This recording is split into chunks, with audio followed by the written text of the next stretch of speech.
Good afternoon, students.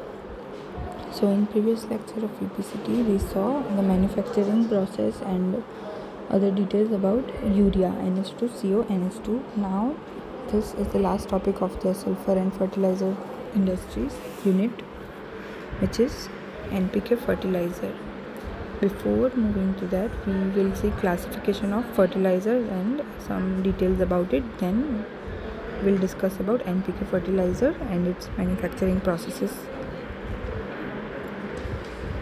So fertilizer are mainly classified according to the number of or amount of nutrients in them. So the basic classification is single nutrient fertilizer or multi-nutrient fertilizers.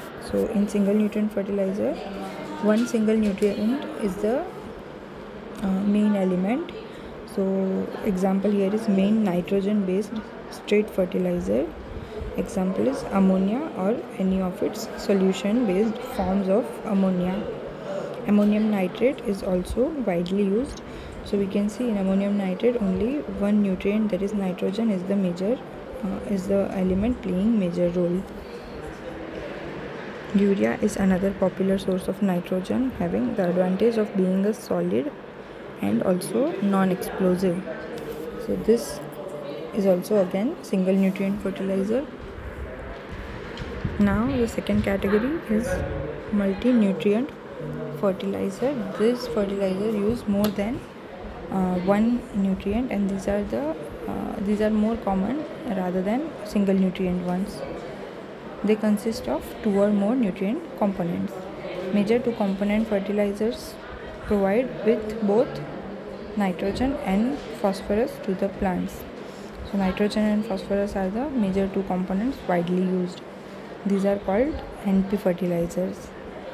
And main types of NP fertilizer are monoammonium phosphate and diammonium phosphate, respectively known as MAP and DAP in short forms.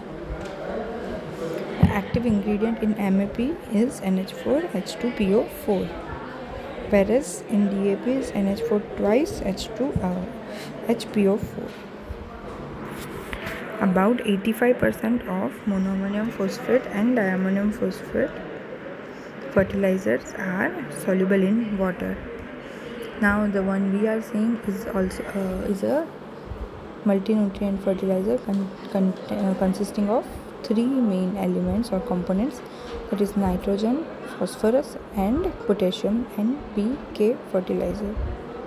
NPK is usually thought of as a chemical fertilizer, but NPK applies to any soil amendment that supplies nitrogen, phosphorus and potassium, including organic fertilizers.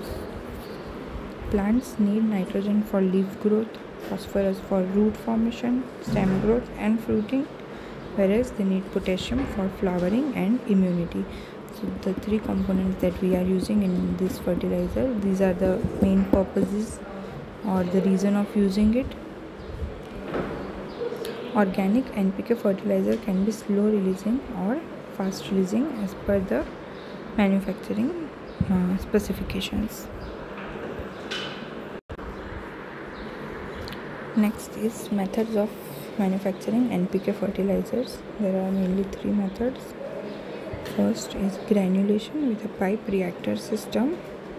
Next is mixed acid route, and then last is nitrophosphate route.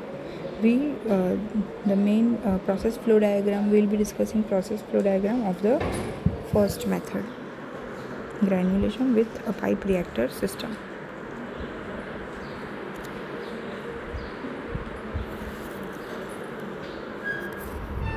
You can see here the process flow diagram of NPK fertilizer manufacturing. This is classical granulation loop flow diagram, and two pipe reactors are there. Phosphoric and sulfuric acid are neutralized by ammonia. You can see sulfuric and phosphoric acid enters the system along with ammonia and other solid raw materials. Now this pipe reactor further sends the processed products to dryer with pipe reactor again, where ammonia and phosphoric acid are added from here.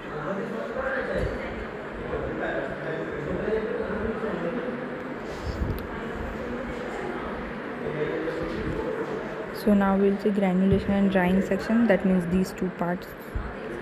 What happens here? Solid raw materials, that is potassium chloride, potassium sulfate, superphosphate and other micronutrients are introduced here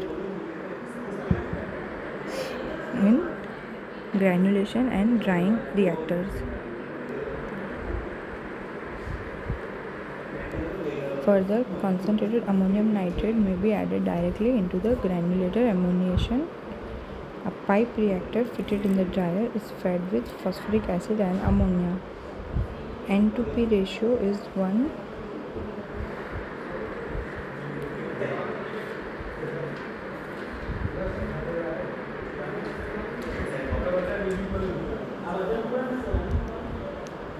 Now further, the MAP is produced, which consists of very fine particles, and this passes through the cyclone separator and screens and returns to the granulation drum.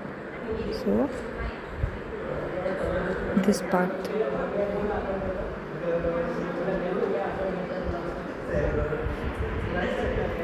This, and some of it is sent again to the granulation drum.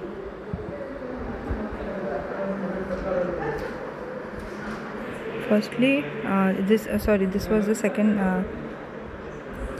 That was second cyclone separator. First of all, there will be this part. This cyclone separator.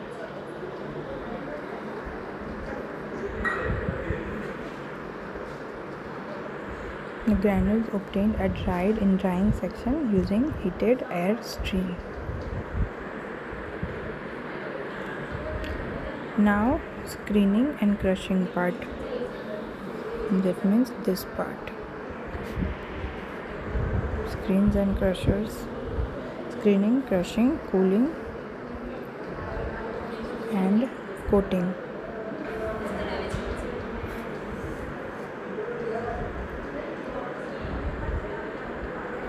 So whatever dried product or dried fertilizer converted we have obtained, they are passed through screens and filtered, crushed if there is some non-uniformity, and cooled to a feasible temperature with what we can work as per the needs of consumer, and the rest is then again recycled into granulator. So here it's screening, crushing, cooling and then coating drum. The final product is then coated over here and then storage here.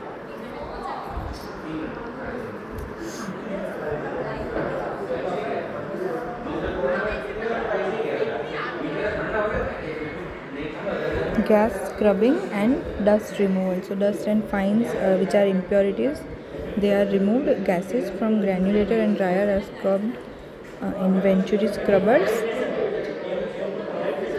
with recirculating ammonium phosphate or ammonium sulfophosphate solution. Scrubber liquor which is being recycled is fed to the pipe reactor to the granulator. This is the scrubbing system.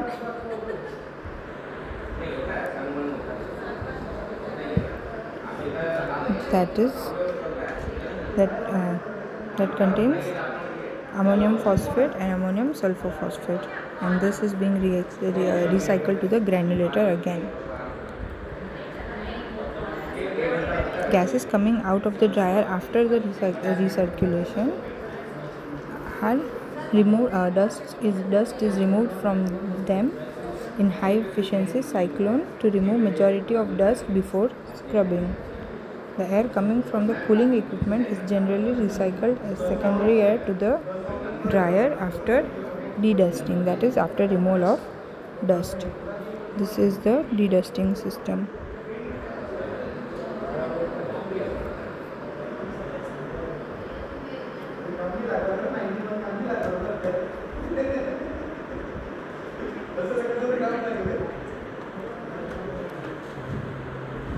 Now after all this, after 2-3 cycles of removing dust, finally when the dust free product is ready, it is then stored, and this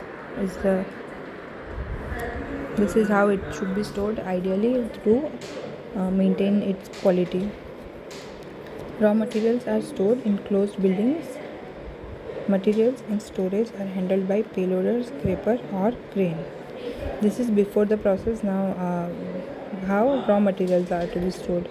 Bulk storage is in closed buildings with walls to separate different grades of product. Now after a product is manufactured, as per the needs, we can make more than one grades of the same product, and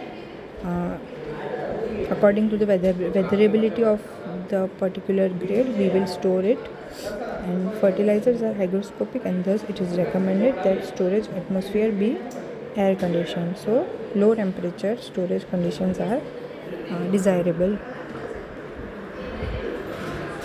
So this was about NPK fertilizer and its manufacturing process. We discussed one of the methods for producing or manufacturing NPK fertilizer.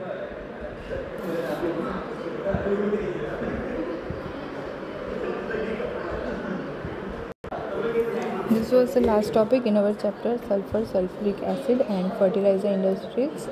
Now we will be starting next unit, chloralkali and inorganic, heavy inorganic industries.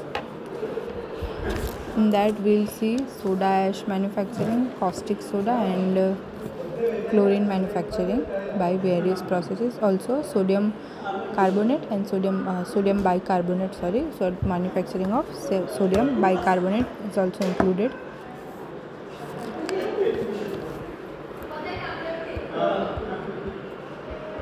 So here our unit 2 ends.